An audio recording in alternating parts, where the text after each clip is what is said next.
నా ప్రియమైన దేశ ప్రజలారా, నమస్కారం.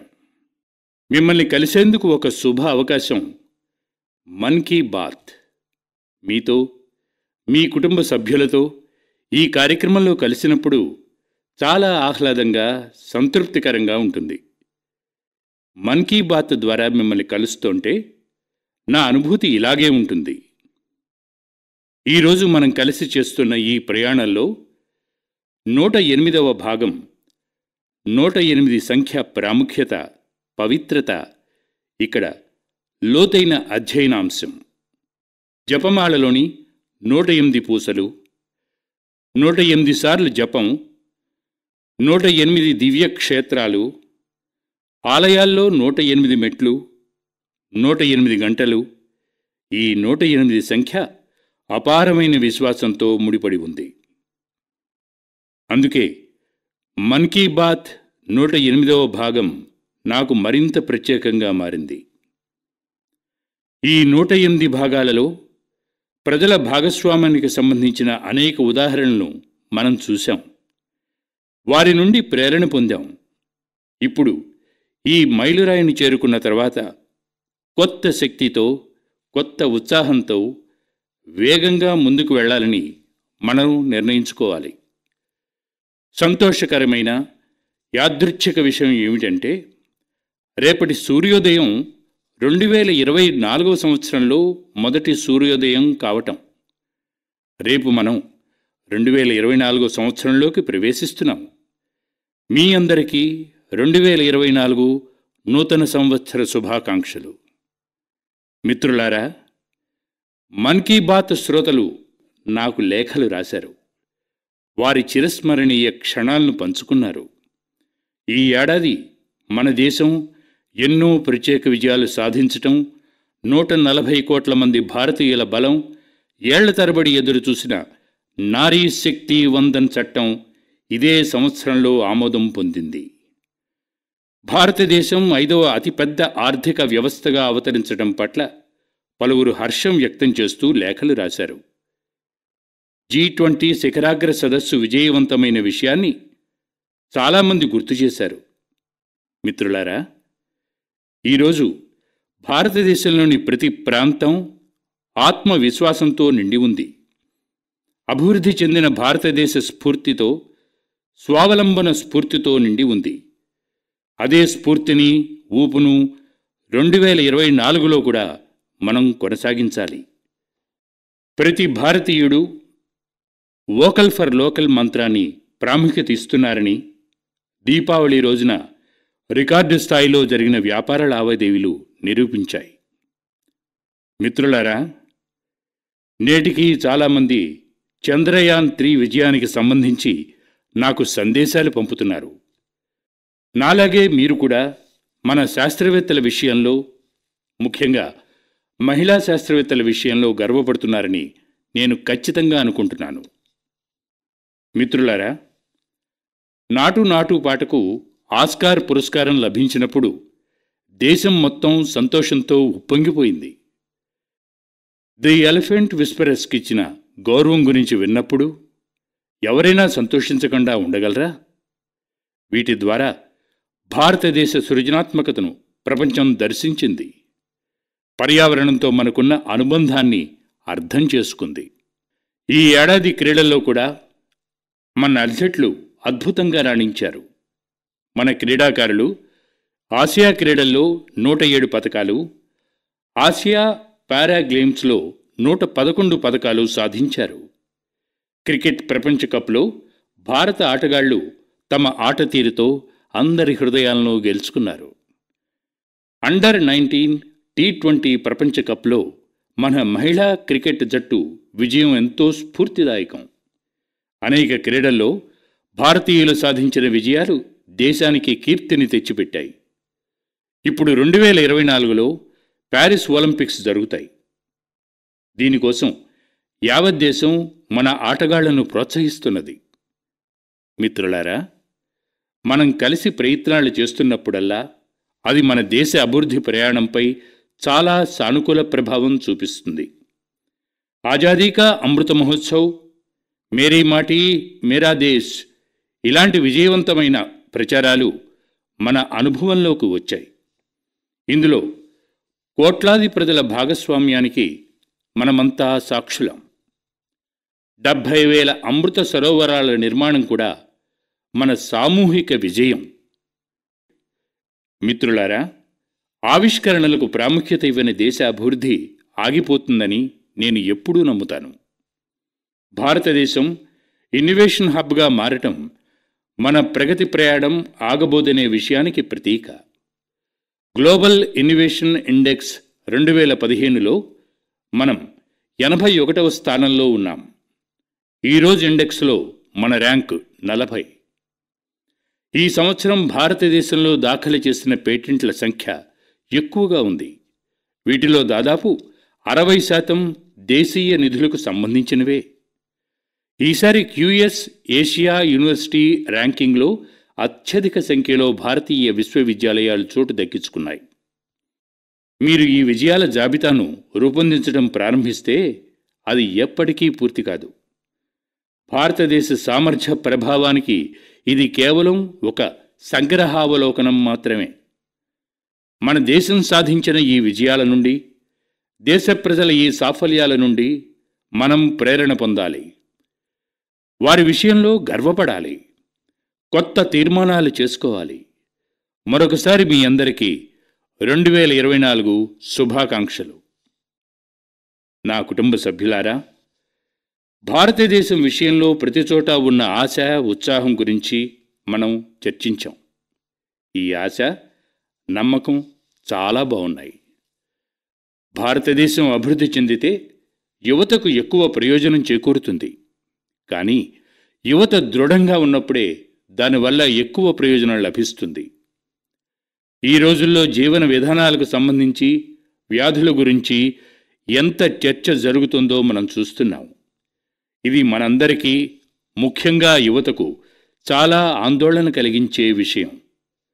ఈ మన్ కీ బాత్ కోసం ఫిట్నెస్ ఇండియాకు సంబంధించిన అంశాలను పంపించాల్సిందిగా మీ అందరినీ కోరాను. మీ స్పందన నాలో ఉత్సాహాన్ని నింపింది. పెద్ద సంఖ్యలో స్టార్టప్స్ కూడా నమో యాప్స్పై తమ సూచనలను నాకు పంపాయి. తమ అనేక ప్రత్యేక ప్రయత్నాలను స్టార్టప్ సంస్థలు చర్చించాయి. మిత్రులారా, భారతదేశం చేసిన ప్రయత్నాల కారణంగా 2023 సంవత్సరాన్ని అంతర్జాతీయ చిరుధాన్యాల సంవత్సరంగా జరుపుకున్నాం. ఇది ఈ రంగంలో పనిచేస్తున్న స్టార్టప్స్కు చాలా అవకాశాలు అందించింది. వీటిలో లక్నోలో ప్రారంభమైన కిరోజ్ ఫుడ్స్, ప్రయాగ్రాజ్కి చెందిన grandma meals, nutraceutical rich organic India వంటి అనేక స్టార్టప్స్ ఉన్నాయి. Albin health foods, arboreal, Kiroz ఫుడ్లతో అనుసంధానమైన యువతీ యువకులు ఆరోగ్యకరమైన ఆహార ఎంపికలకు సంబంధించి కొత్త ఆవిష్కరణలు చేస్తున్నారు. బెంగళూరులోని అన్బాక్స్ హెల్త్తో అనుసంధానమైన యువతీ యువకులు తమకు ఇష్టమైన ఆహారాన్ని ఎంచుకోవటంలో ప్రజలకు తాము ఎలా సహాయం చేస్తున్నారో కూడా చెప్పారు. శారీరక ఆరోగ్యంపై ఆసక్తి పెరుగుతూ ఉండటంతో ఈ రంగానికి సంబంధించి కోచ్లు, శిక్షకుల డిమాండ్ కూడా పెరుగుతోంది. జోగో టెక్నాలజీ వంటి స్టార్టప్స్ ఈ డిమాండ్స్ని తీర్చడంలో సహాయపడుతున్నాయి. మిత్రులారా, ఈరోజు శారీరక ఆరోగ్యం, శ్రేయస్సు గురించి చాలా చర్చలు జరుగుతున్నాయి. కానీ దానితో సంబంధం ఉన్న మరో ముఖ్యమైన అంశం మానసిక ఆరోగ్యం. మానసిక ఆరోగ్యం శ్రేయస్సును మెరుగుపరచడానికి ముంబైకి చెందిన ఇన్ఫీ హిల్, యువర్ దోస్ వంటి స్టార్టప్స్ పనిచేస్తున్నాయి. ఇది నేను చాలా సంతోషంగా తెలుసుకున్న విషయం. అంతేకాదు, నేడు కృత్రిమ మేధ వంటి సాంకేతికతను కూడా దీనికోసం ఉపయోగిస్తున్నారు. మిత్రులారా, స్టార్టప్స్ల జాబితా చాలా పెద్దది. అందువల్ల నేను ఇక్కడ కొన్ని స్టార్టప్స్ పేర్లు మాత్రమే చెప్పగలను. ఫిట్ ఇండియా కలను సాకారం చేసే దిశగా వినూత్నమైన ఆరోగ్య సంరక్షణ స్టార్టప్స్ గురించి నాకు రాస్తూ ఉండాలని మీ అందరినీ కోరుతున్నాను. శారీరక, మానసిక ఆరోగ్యం గురించి మాట్లాడే ప్రసిద్ధ వ్యక్తుల అనుభవాలను కూడా మీతో పంచుకోవాలనుకుంటున్నాను. ఈ మొదటి సందేశం సద్గురు జగ్గి వాసుదేవ్ గారి నుండి వినండి. దృఢత్వం, ముఖ్యంగా మానసిక దృఢత్వం అంటే మానసిక ఆరోగ్యం గురించి వారు తమ అభిప్రాయాల్ని మనతో పంచుకుంటారు. ఈ మన్ కీ బాత్ కార్యక్రమంలో మానసిక ఆరోగ్యం గురించి మాట్లాడడం నా అదృష్టం. మానసిక అనారోగ్యాలు మన నాడీ వ్యవస్థను మనం చూసుకునే విధానం నేరుగా సంబంధం కలిగి ఉంటాయి.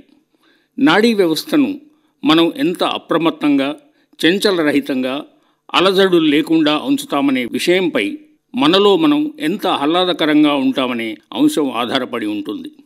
మనం శాంతి, ప్రేమ, ఆనందం, ప్రసన్నత, వేదన, నిస్పృహ, పారవశ్యం అనే పిలిచే వాటికి రసాయన నాడీ సంబంధిత మూలం ఉంటుంది. ఫార్మకాలజీ తప్పనిసరిగా బయట నుండి రసాయనాలను జోడించడం ద్వారా శరీరంలోని రసాయన అసమతుల్యతను పరిష్కరించడానికి ప్రయత్నిస్తుంది. మానసిక అనారోగ్యాలను ఈ విధంగా నియంత్రించగలుగుతున్నాం. అయితే తీవ్రమైన పరిస్థితుల్లో ఉన్నప్పుడు బయట నుండి రసాయనాలను మందుల రూపంలో తీసుకోవడం అవసరమని మనం గ్రహించాలి.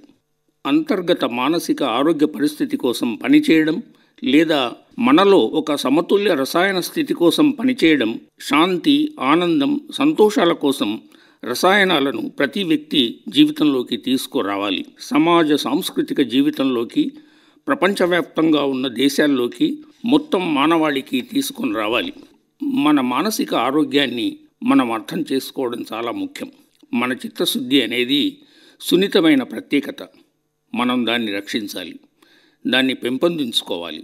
దీనికోసం యోగా వ్యవస్థలో అనేక స్థాయిల అభ్యాసాలు ఉన్నాయి. ఇవి సాధారణ అభ్యాసాలుగా పూర్తిగా అంతర్గతీకరించగలిగేవి. వీటితో ప్రజలు తమలో తాము రసాయనిక సమతాస్థితి పొందవచ్చు, తమ నాడీ వ్యవస్థకు కొంత ప్రశాంతతను తీసుకురావచ్చు. అంతర్గత శ్రేయస్సు కలిగించే సాంకేతికతలను మన యోగిక్ శాస్త్రాలు అని పిలుస్తాం. అది జరిగేలా చూద్దాం. సద్గురుజీ తన అభిప్రాయాలను ఇంత సులభ గ్రాహ్య శైలిలో, అద్భుతమైన విధానంలో అందించటంలో ప్రసిద్ధి చెందారు. రండి, ఇప్పుడు మనం ప్రముఖ క్రికెట్ క్రీడాకారిణి హర్మన్ ప్రీత్ కౌర్జీ మాటలు విందాం. నమస్కారం. మన్ కీ బాత్ మాధ్యమం ద్వారా నా దేశ ప్రజలకు ఒక విషయం చెప్పాలనుకుంటున్నాను. గౌరవనీయులైన ప్రధానమంత్రి నరేంద్ర మోదీ గారి ఫిట్ ఇండియా చొరవ నా ఫిట్నెస్ మంత్రాన్ని మీ అందరితో పంచుకునేలా నన్ను ప్రోత్సహించింది. మీ అందరికీ నా మొదటి సూచన ఏమిటంటే, చెడు ఆహారం తీసుకుంటూ ఉత్తమ శిక్షణ పొందలేరు.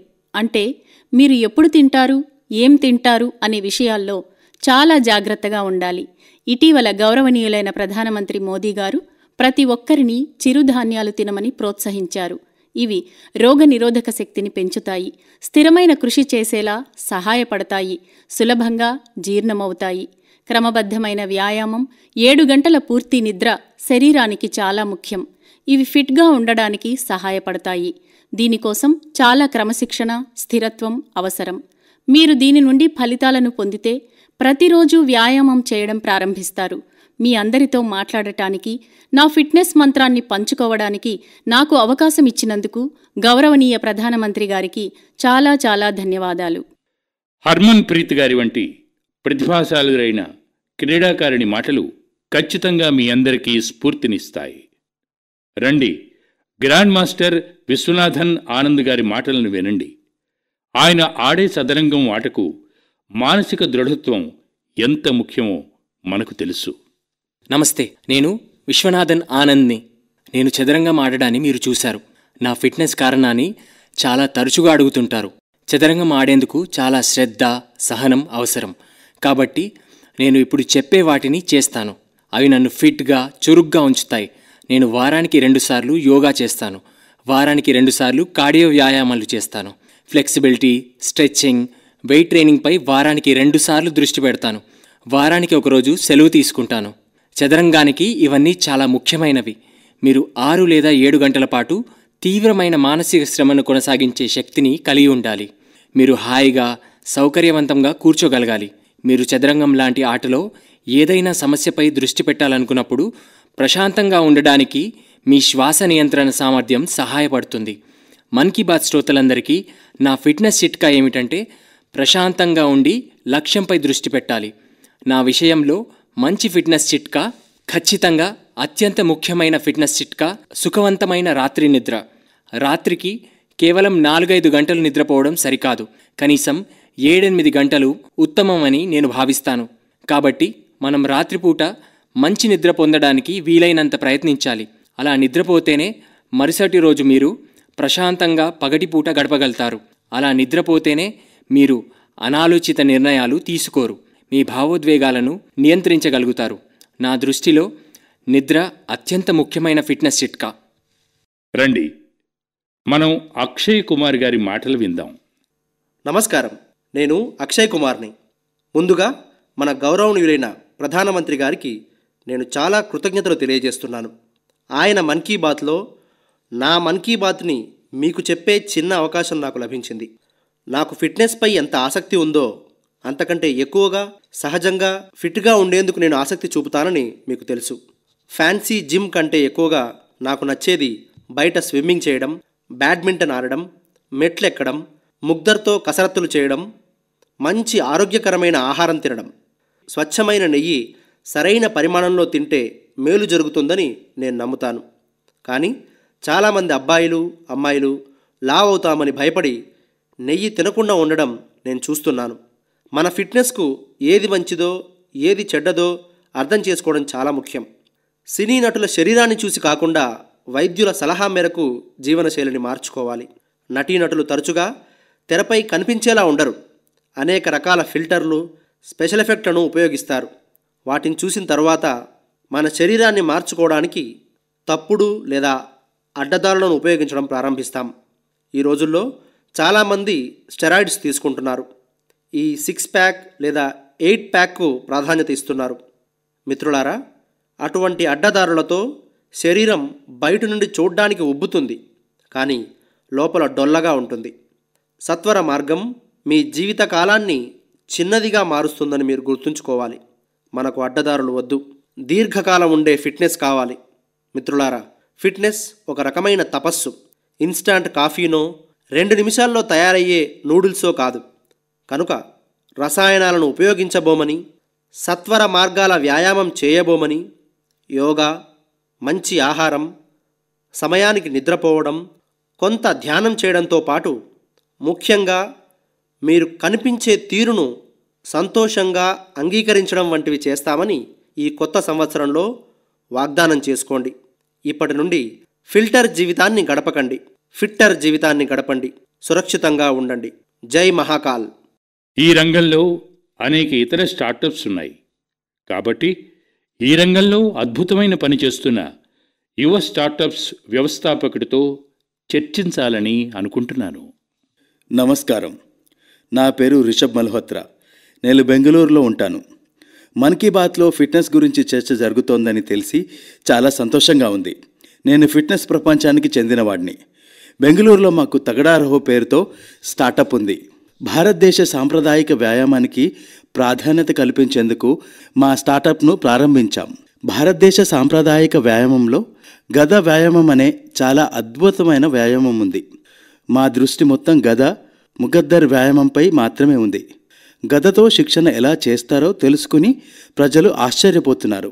గద వ్యాయామం 1000 సంవత్సరాల నాటిది. భారతదేశంలో 1000 సంవత్సరాలుగా ఇది ఆచరణలో ఉందని నేను మీకు చెప్పాలనుకుంటున్నాను. మీరు దీన్ని వివిధ స్థానాల్లో ఉన్న వ్యాయామశాలల్లో తప్పక చూసి ఉంటారు. మా స్టార్టప్ ద్వారా దాన్ని ఆధునిక రూపంలో తిరిగి తీసుకువచ్చాం. దేశం మొత్తం నుండి మాకు చాలా ఆప్యాయత, చక్కటి స్పందన లభించింది. ఇది మాత్రమే కాకుండా భారతదేశంలో అనేక పురాతన వ్యాయామాలు, ఆరోగ్యానికి, ఫిట్నెస్కు సంబంధించిన పద్ధతులు ఉన్నాయని మన్ కీ బాత్ ద్వారా నేను చెప్పాలనుకుంటున్నాను. వీటిని మనం స్వీకరించి ప్రపంచానికి నేర్పించాలి. నేను ఫిట్నెస్ ప్రపంచానికి చెందినవాడిని కాబట్టి నేను మీకు వ్యక్తిగత చిట్కాలు ఇవ్వాలనుకుంటున్నాను. గద వ్యాయామంతో మీరు బలం, శక్తి, భంగిమ, శ్వాసలను కూడా మెరుగుపరచవచ్చు. కాబట్టి గద వ్యాయామాన్ని అనుసరించండి, దాన్ని ముందుకు తీసుకెళ్ళండి.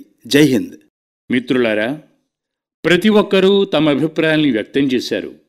కానీ అందరిది ఒకే మంత్రం: ఆరోగ్యంగా ఉండండి, ఫిట్గా ఉండండి. కొత్త సంవత్సరం 2024ను ప్రారంభించటానికి మీ ఫిట్నెస్ కంటే పెద్ద సంకల్పం ఏముంటుంది? నా కుటుంబ సభ్యులారా, కొన్ని రోజుల క్రితం కాశీలో ఒక ప్రయోగం జరిగింది. దాని గురించి నేను మన్ కీ బాత్ శ్రోతలకు చెప్పాలని అనుకుంటున్నాను. కాశీ తమిళ సంగమంలో పాల్గొనేందుకు తమిళనాడు నుండి వేలాది మంది ప్రజలు కాశీకి చేరుకున్నారని మీకు తెలుసు. అక్కడ నేను వారితో సంభాషించేందుకు కృత్రిమ మేధకు చెందిన ఏఐ టూల్ని భాషిణిని మొదటిసారిగా ఉపయోగించాను. నేను వేదికపై నుండి హిందీలో ప్రసంగించాను. కానీ ఏఐ సాధనం భాషిణి కారణంగా అక్కడ ఉన్న తమిళనాడు ప్రజలు అదే సమయంలో తమిళ భాషలో నా ప్రసంగాన్ని విన్నారు. కాశీ తమిళ సంగమానికి వచ్చిన ప్రజలు ఈ ప్రయోగం పట్ల చాలా ఉత్సాహంగా కనిపించారు. ఒక భాషలో మాట్లాడి అదే ప్రసంగాన్ని ప్రజలు తమ భాషలో ఏకకాలంలో వినే రోజు ఎంతో దూరంలో లేదు. సినిమాల విషయంలో కూడా అదే జరుగుతుంది. సినిమా హాల్లో కృత్రిమ మేధ సహాయంతో ఏకకాలంలో అనువాదాన్ని ప్రజలు వినగలుగుతున్నారు. ఈ సాంకేతికత మన పాఠశాలలు, ఆసుపత్రులు, న్యాయస్థానాల్లో విస్తృతంగా ఉపయోగించడం ప్రారంభించినప్పుడు ఎంత పెద్ద మార్పు జరుగుతుందో మీరు ఊహించవచ్చు. ఏకకాల అనువాదాలకు సంబంధించిన కృత్రిమ మేధా సాధనాలను మరింత అన్వేషించాలని, వాటిని 100% సామర్థ్యంతో తీర్చిదిద్దాలని నేను నేటి యువతరాన్ని కోరుతున్నాను. మిత్రులారా, మారుతున్న కాలంలో మనం మన భాషలను కాపాడుకోవటంతో పాటు వాటిని ప్రచారం చేసుకోవాలి. ఇప్పుడు నేను మీకు జార్ఖండ్లోని ఒక ఆదివాసీ గ్రామం గురించి చెప్పాలనుకుంటున్నాను. ఈ గ్రామం అక్కడ పిల్లలకు వారి మాతృభాషలో విద్యను అందించటానికి ఒక ప్రత్యేక చొరవ తీసుకుంది. గఢ్వా జిల్లా మంగళో గ్రామంలో కుడుఖ్ భాషలో పిల్లలకు విద్యను అందిస్తున్నారు. ఈ పాఠశాల పేరు కార్తీక్ ఉరాంవ్ ఆదివాసీ కుడు స్కూల్. ఈ పాఠశాలలో 300 మంది ఆదివాసీ పిల్లలు చదువుతున్నారు. ఉరుమ్ ఆదివాసీ మాతృభాష కుడుఖ్. ఈ భాషకు లిపి కూడా ఉంది. దీన్ని తోలంగ్ సికి అని పిలుస్తారు. ఈ భాష క్రమంగా అంతరించిపోతోంది. దీన్ని కాపాడటానికి ఈ సమాజం వారి సొంత భాషలో పిల్లలకు విద్యను అందించాలని నిర్ణయించుకుంది. ఆదివాసీ పిల్లలకు ఇంగ్లీషు భాష కష్టమని, అందుకే ఆ ఊరి ప్రజలకు మాతృభాషలో పాఠాలు చెప్పటం మొదలుపెట్టామని ఈ పాఠశాలను ప్రారంభించిన అరవింద్ ఉరాంవ్ అన్నారు. ఆయన ప్రయత్నాలు మెరుగైన ఫలితాలను ఇవ్వడం ప్రారంభించినప్పుడు గ్రామస్తులు కూడా ఆయనతో చేరారు. వారి సొంత భాషలో చదువుకోవటం వల్ల పిల్లల అభ్యసన వేగం కూడా పెరిగింది. మన దేశంలో చాలామంది పిల్లలు భాషా సమస్యతో చదువును మధ్యలోనే వదిలేసేవాళ్ళు. నూతన జాతీయ విద్యా విధానం అటువంటి సమస్యల్ని తొలగించటంలో కూడా సహాయపడుతోంది. ఏ పిల్లల చదువుకు, ప్రగతికి భాష ఆటంకం కాకూడదు అనేది మన ప్రయత్నం. మిత్రులారా, దేశంలోని అద్భుతమైన స్త్రీమూర్తుల ద్వారా మన భారతదేశం ప్రతి కాలంలో గర్వంతో నిండిపోయింది. సావిత్రిబాయి పూలే, రాణివేలు నాచియార్జీ దేశానికి చెందిన ఇద్దరు మహిళామణులు. వారి వ్యక్తిత్వం దీపస్తంభం లాంటిది. ఇది ప్రతి యుగంలో మహిళా శక్తిని ముందుకు తీసుకెళ్లే మార్గాన్ని చూపిస్తూనే ఉంటుంది. నేటి నుండి కొన్ని రోజుల తర్వాత, అంటే జనవరి 3వ తేదీన మనం ఈ ఇద్దరి జయంతి వేడుకలు జరుపుకుంటున్నాం. సావిత్రిబాయి పూలేజీ అనే పేరు మన మనస్సులోకి రాగానే మనకు గుర్తొచ్చేది విద్య, సామాజిక సంస్కరణల రంగంలో ఆమె చేసిన కృషి. మహిళలు, అణగారిన వర్గాల విద్య కోసం ఆమె ఎప్పుడూ తన గొంతును బలంగా వినిపించారు. ఆమె తన కాలం కంటే చాలా ముందున్నారు. తప్పుడు పద్ధతులను వ్యతిరేకించటంలో ఎప్పుడూ గొంతు విప్పారు. విద్య ద్వారా సామాజిక సాధికారతపై ఆమెకు లోతైన విశ్వాసం ఉంది. మహాత్మా పూలేజీతో కలిసి ఆమె బాలికల కోసం అనేక పాఠశాలలను ప్రారంభించారు. ఆమె కవితలు ప్రజల్లో చైతన్యాన్ని పెంచి ఆత్మవిశ్వాసాన్ని నింపేవి. అవసరమైనప్పుడు ఒకరికొకరు సహాయం చేసుకోవాలని, ప్రకృతికి అనుగుణంగా జీవించాలని ఆమె ఎల్లప్పుడూ ప్రజలను కోరేవారు. ఆమె ఎంత దయగలవారో మాటల్లో చెప్పలేం. మహారాష్ట్రలో కరువు ఏర్పడినప్పుడు సావిత్రిబాయ్, మహాత్మా పూలే పేదలకు సహాయం చేయటానికి తమ ఇంటి తలుపులు తెరిచారు. సామాజిక న్యాయం విషయంలో అటువంటి ఉదాహరణ చాలా అరుదుగా కనిపిస్తుంది. అక్కడ ప్లేగు భయం ఏర్పడినప్పుడు ఆమె ప్రజల సేవలో మునిగిపోయారు. ఆ సమయంలో ఆమె స్వయంగా ఈ వ్యాధిన పడ్డారు కూడా. మానవతకు అంకితమైన ఆమె జీవితం ఇప్పటికీ మనందరికీ స్ఫూర్తిదాయకం. మిత్రులారా, పరాయి పాలనకు వ్యతిరేకంగా పోరాడిన దేశంలోని ఎందరో మహానుభావుల్లో రాణి వేలు నాచియార్ ఒకరు. తమిళనాడులోని నా సోదర సోదరీమణులు ఇప్పటికీ ఆమెను వీరామంగై అంటే వీరనారి అనే పేరుతో గుర్తుంచుకుంటారు. బ్రిటిష్ వారికి వ్యతిరేకంగా రాణి వేలు నాచియార్ ధైర్య సాహసాలు, ఆమె పరాక్రమం చాలా స్ఫూర్తిదాయకం. అక్కడ రాజుగా ఉన్న ఆమె భర్త శివగంగై రాజ్యంపై బ్రిటిషు వారు చేసిన దాడిలో మరణించారు. రాణివేలు నాచియార్, ఆమె కుమార్తె శత్రువుల నుండి ఎలాగోలా తప్పించుకున్నారు. ఆమె మురుదు బ్రదర్స్ అంటే తన కమాండర్లతో కలిసి సేనను ఏర్పాటు చేయటంలో, సైన్యాన్ని సిద్ధం చేయటంలో చాలా సంవత్సరాలు నిమగ్నమై ఉన్నారు. పూర్తి సన్నద్ధతతో బ్రిటిష్ వారిపై యుద్ధం మొదలుపెట్టారు. చాలా ధైర్య సాహసాలు, దృఢ సంకల్పంతో పోరాటం చేశారు. సైన్యంలో పూర్తిగా మహిళలతో తొలిసారిగా సమూహాల్ని ఏర్పాటు చేసిన వారిలో రాణి వేలు నాచియార్ పేరు ఉంటుంది. ఈ ఇద్దరు వీర మహిళామణులకు నా నివాళులు అర్పిస్తున్నాను.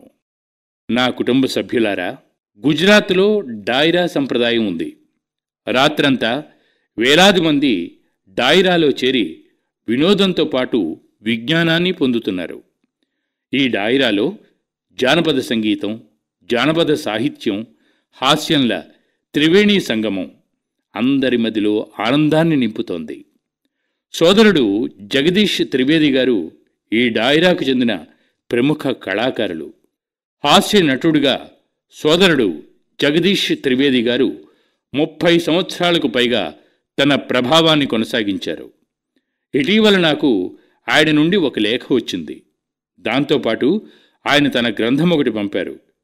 ఆ గ్రంథం పేరు social audit of social service. ఆ గ్రంథం చాలా విశిష్టమైంది. అందులో అకౌంటింగ్ బుక్ ఉంది. అది ఒక రకమైన బ్యాలెన్స్ షీట్. సోదరుడు జగదీష్ త్రివేది గారు గత 6 ఏళ్లలో వివిధ కార్యక్రమాల నుండి పొందిన ఆదాయం, ఖర్చు, వీటికి సంబంధించిన పూర్తి వివరాలు గ్రంథంలో ఇచ్చారు. ఈ బ్యాలెన్స్ షీట్ ప్రత్యేకమైంది. ఎందుకంటే ఆయన తన మొత్తం ఆదాయాన్ని, ప్రతి ఒక్క రూపాయిని సమాజం కోసం ఖర్చు చేశారు. పాఠశాల, ఆసుపత్రి, గ్రంథాలయం, వికలాంగులకు సంబంధించిన సంస్థలు మొదలైన వాటి కోసం సమాజ సేవలోనే పూర్తిగా 6 ఏళ్ల ఆదాయాన్ని ఆయన ఖర్చు పెట్టారు.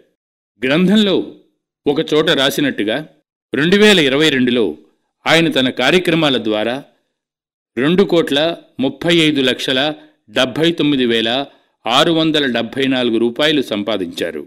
పాఠశాల, ఆసుపత్రి, గ్రంథాలయం కోసం 2,35,79,674 రూపాయలు ఖర్చు చేశారు. తన దగ్గర 1 రూపాయి కూడా ఉంచుకోలేదు. నిజానికి దీని వెనుక ఒక ఆసక్తికరమైన సంఘటన కూడా ఉంది.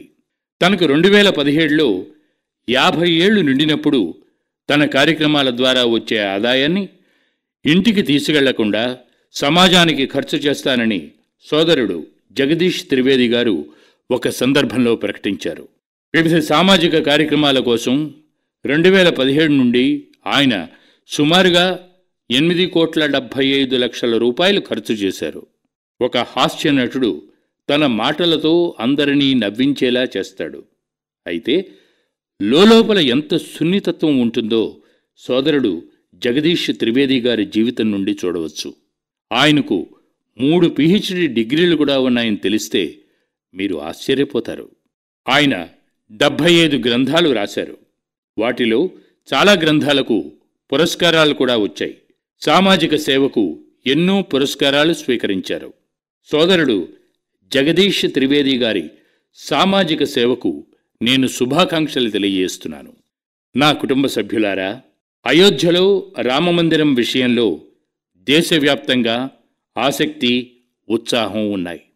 ప్రజలు తమ భావాలను రకరకాలుగా వ్యక్తం చేస్తున్నారు. గత కొన్ని రోజులుగా శ్రీరాముడు అయోధ్యకు సంబంధించి అనేక కొత్త పాటలు, కొత్త భజనలు స్వరపరచటం మీరు తప్పక చూసుంటారు. చాలామంది కొత్త కవితలు కూడా రాస్తున్నారు. ఇందులో చాలామంది అనుభవజ్ఞులైన కళాకారులు ఉన్నారు. కొత్త వర్ధమాన యువ కళాకారులు కూడా మనసుకు హత్తుకునే భజనలు స్వరపరిచారు. నేను నా సోషల్ మీడియాలో కొన్ని పాటలు, భజనలను కూడా పంచుకున్నాను. ఈ చారిత్రక ఘట్టంలో కళారంగం తనదైన ప్రత్యేక శైలిలో భాగస్వామి అవుతోందని తెలుస్తోంది. అలాంటి మొత్తం రచనలను మనమందరం ఉమ్మడి హ్యాష్ట్యాగ్తో పంచుకోవాలని నా భావన. హ్యాష్ట్యాగ్ శ్రీరామ్ భజన్ అనే హ్యాష్ట్యాగ్ సోషల్ మీడియాలో మీ రచనలను పంచుకోవలసిందిగా నేను మిమ్మల్ని కోరుతున్నాను. భావోద్వేగాలు, భక్తితో కూడిన ఈ సమాహారం సర్వం రామమయం అయ్యేలా ఒక ప్రవాహంగా మారుతుంది.